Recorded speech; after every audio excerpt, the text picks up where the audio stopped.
Did you know that the FIA's new DRS directive could completely change the Formula One hierarchy? Ferrari and Red Bull are in trouble, while McLaren and Mercedes could take full advantage.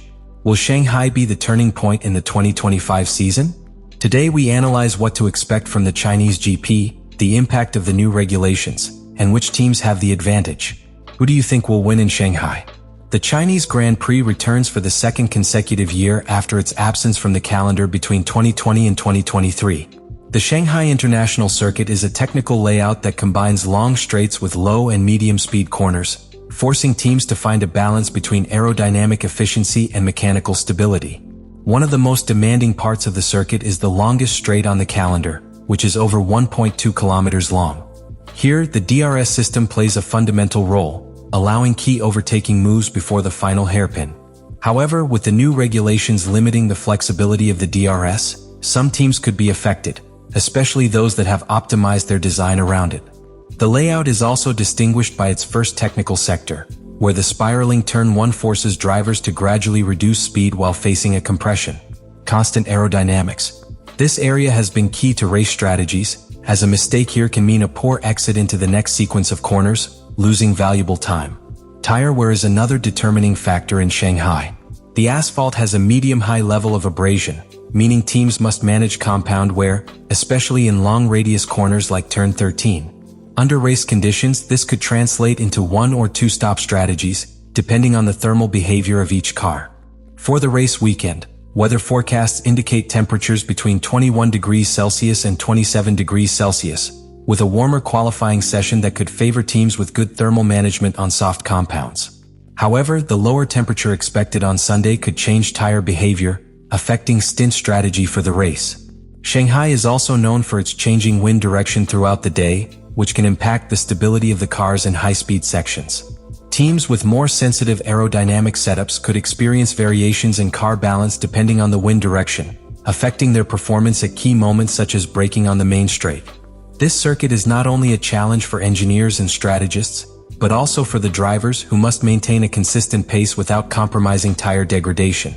With the return of stricter DRS flexibility regulations, some teams could lose their advantage on the straights, while others such as McLaren and Mercedes could benefit from developing stiffer aerodynamic concepts. Shanghai promises a race where adaptability will be key. Teams will have to analyze every variable from temperature to wind behavior to maximize their performance and define the ideal strategy for the 2025 Chinese Grand Prix. McLaren arrives at the Chinese Grand Prix as the team to beat after its dominant performance in Melbourne. Its car has demonstrated exceptional adaptability to different conditions, with an optimal balance between downforce and top speed. McLaren's greatest strength lies in its ability to manage its tires without compromising race pace. During the Australian Grand Prix, Lando Norris managed to maintain a lead of almost 7/10 per lap over his direct rivals in the first stint, demonstrating the MCL36's efficiency in compound degradation. The team's aerodynamic development has been key to its success. The evolution of the airflow at the rear of the car has reduced drag without sacrificing downforce, making it a benchmark on high-speed circuits like Shanghai. Another strength is its ability to adapt to tire strategies, allowing longer stints without losing performance. However, there is a risk that McLaren will slack off on the car's development. Some rival teams, such as Mercedes, have warned that if they do not continue to develop their car, they could be overtaken in the second half of the season. Red Bull faces a moment of uncertainty at the start of the season. Unlike in previous years when they arrived with a dominant car, the RB21 has shown signs of vulnerability.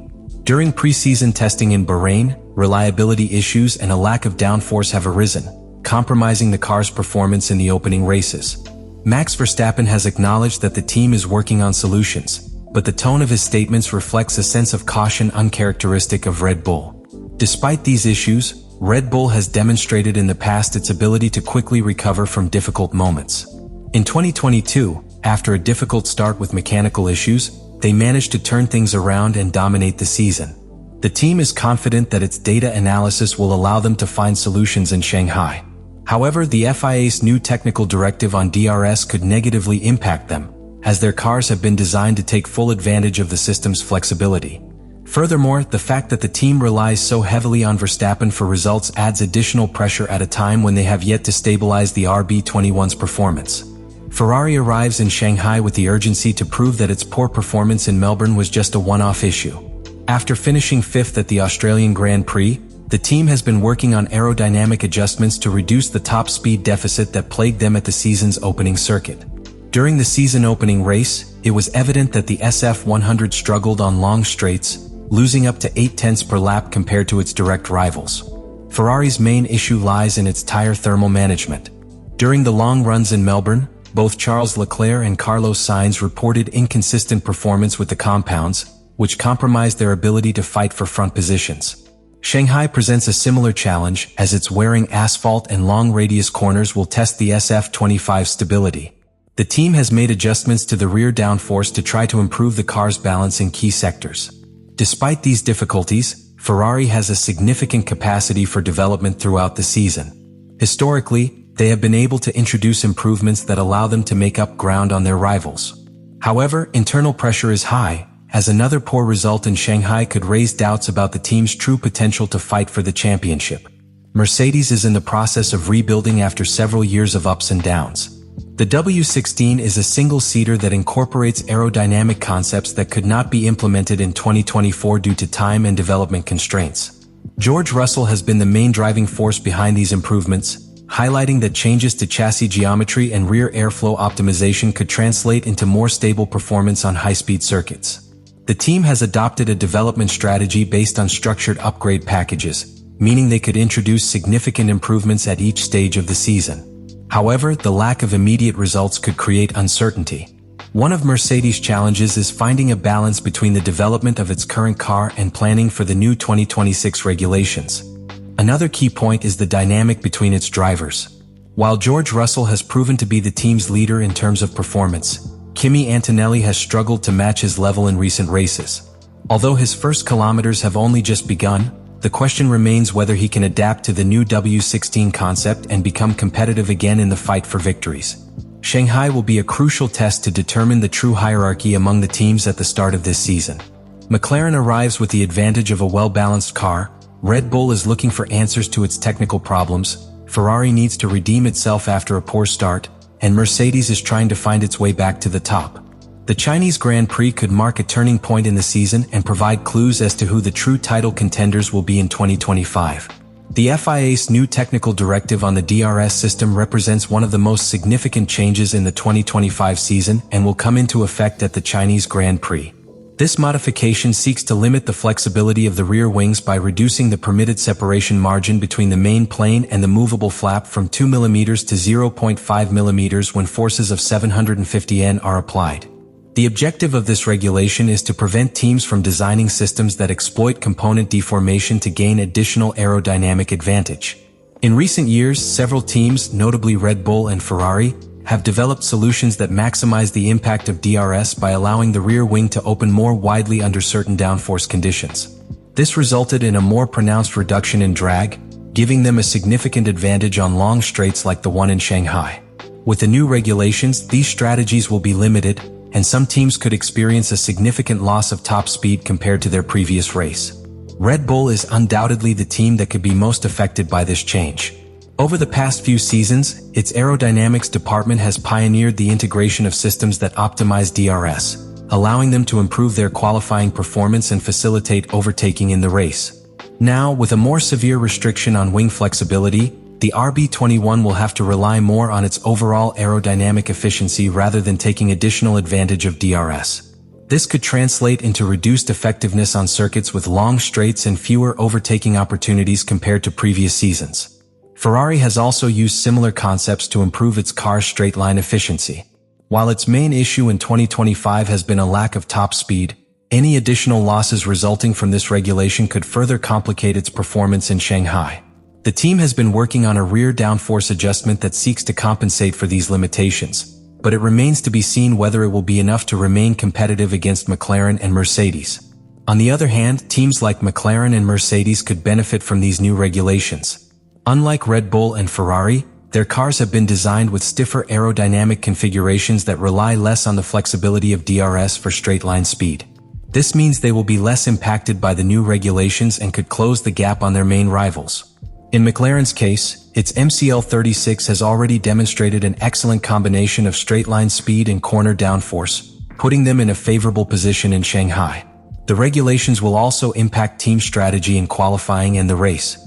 In qualifying sessions, teams that previously gained extra from DRS could lose a few tenths per lap, which could disrupt the grid order. In the race, overtaking opportunities on circuits with long straights, such as Shanghai, could decrease, making pit strategy and tire management even more important.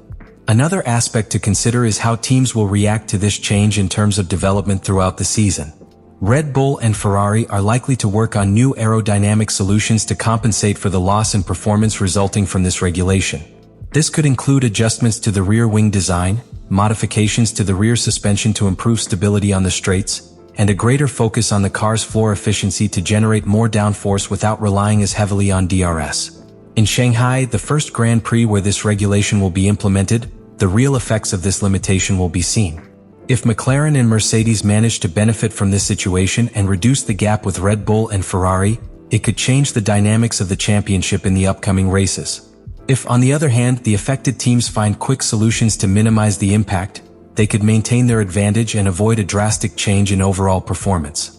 The implementation of this new regulation also reflects the FIA's intention to maintain competitive equality on the grid and prevent certain teams from gaining disproportionate advantages through technical innovations. In the past, similar regulations have completely changed the landscape of the championship, as happened in 2011 with the ban on the blown diffuser or in 2021 with the modifications to the car's floor that affected Mercedes. The Chinese Grand Prix will be the first major test to assess how teams have adapted to these new regulations. Those that manage to compensate for the loss of DRS efficiency with effective aerodynamic solutions will be able to maintain their performance, while those that relied heavily on this technology could find themselves struggling to remain competitive. The key will be the team's responsiveness and how quickly they find alternatives to make up for lost time. The 2025 Chinese Grand Prix is shaping up to be a turning point in the season. With the return of Shanghai to the calendar and the new regulations regarding the DRS system, this race will be key in determining how the championship fight will evolve in the upcoming rounds. McLaren arrives with the momentum of a dominant start to the season, with a car that has proven to be the most balanced in terms of speed, tire degradation, and qualifying performance. However, the big question is whether they can maintain this level or if their rivals will find a way to close the gap. Red Bull faces the challenge of regaining its performance after a difficult preseason and a start to the year filled with uncertainty. The big question is whether Max Verstappen can overcome the difficulties and lead the team's recovery on a track where the impact of the new DRS regulations could affect them more than other teams. If they can mitigate their downforce and reliability issues, they will remain a threat in the fight for victory. Ferrari is in a critical situation. After a poor result in Melbourne, the pressure is on Charles Leclerc and Carlos Sainz. Their lack of top speed remains their greatest weakness, and with the DRS restriction, they could lose even more performance on the long straights of Shanghai. For Ferrari, this race represents an opportunity to demonstrate that they have been able to react quickly and correct their problems before it is too late in the season. Mercedes, meanwhile, continues its recovery process. With a car that has inherited developments from the previous season and a structured approach to improving its aerodynamic package, the team is confident that this Grand Prix will allow them to continue moving in the right direction. Their performance in China will depend on whether the updates introduced manage to close the gap with McLaren and Red Bull or whether they remain a step behind in the fight for the top positions. Shanghai will not only test the performance of the cars but also the team's ability to adapt to changes in regulations and race conditions. Tire management will be crucial on a high-wear circuit, and pit strategy could mean the difference between a victory and a wasted opportunity. This race is an opportunity to see who is truly in the title fight and who needs to make urgent adjustments before the season slips away. The battle between McLaren, Red Bull, Ferrari, and Mercedes will be more intense than ever, and the results in Shanghai could completely change the dynamics of the championship.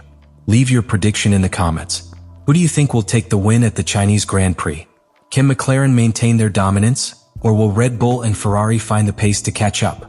If you enjoyed this analysis, subscribe to the channel and turn on notifications so you don't miss any updates on the 2025 Formula 1 season. In the next video, we'll analyze the key strategies for the Monaco Grand Prix and how the teams are preparing for one of the most challenging circuits on the calendar.